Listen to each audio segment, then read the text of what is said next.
Moi, c'est Aurélien, donc je suis dans la promo qui est diplômée cette année. Je termine sur un stage juste en septembre 2021. Je suis rentré à Supaéro donc en 2017. Du coup, j'ai fait les 2 premières années de manière tout à fait classique. Après, j'ai fait une année de césure. Dans cette année de césure, j'ai fait un stage assez long.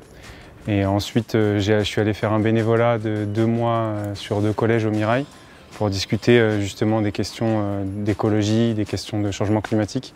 Sur cette expérience de bénévolat, j'ai pu accompagner 2 collèges. Le premier, c'était plutôt sur l'accompagnement des élèves, où j'ai réalisé l'atelier fresque du climat à tous les 5e de cet établissement. Dans le 2e collège, c'était plutôt une question structurelle de l'établissement avec une démarche de labellisation établissement en démarche de développement durable. Et donc là, c'était plutôt travailler avec l'institution de comment organiser le collège, comment valoriser les actions. Je suis en stage aujourd'hui pour un schéma de cohérence territoriale. C'est un organisme public qui fédère des communautés de communes pour travailler ensemble sur un projet de territoire.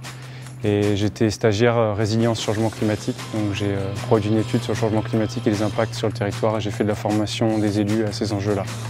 Au fur et à mesure du cursus de Supaéro, on prend aussi de la maturité, on arrive à réfléchir et prendre un petit peu plus de recul sur les choses. Il y a des associations étudiantes qui nous font aussi réfléchir. J'ai eu un cheminement où j'ai toujours eu ces réflexions-là personnelles, que j'avais forcément en prépa aussi avant. Peut-être la transition la plus notoire, c'est le moment où je me suis formé à être animateur de la fresque du climat. À ce moment-là, j'ai pris conscience du pouvoir d'un outil pédagogique et de la transmission sur ces sujets-là. Il est clair que les enjeux de la transition, les enjeux énergétiques, les enjeux du changement climatique sont un critère, c'est le critère majoritaire de mon choix d'orientation professionnelle. Donc les pistes que j'ai actuellement, elles répondent à ce critère-là.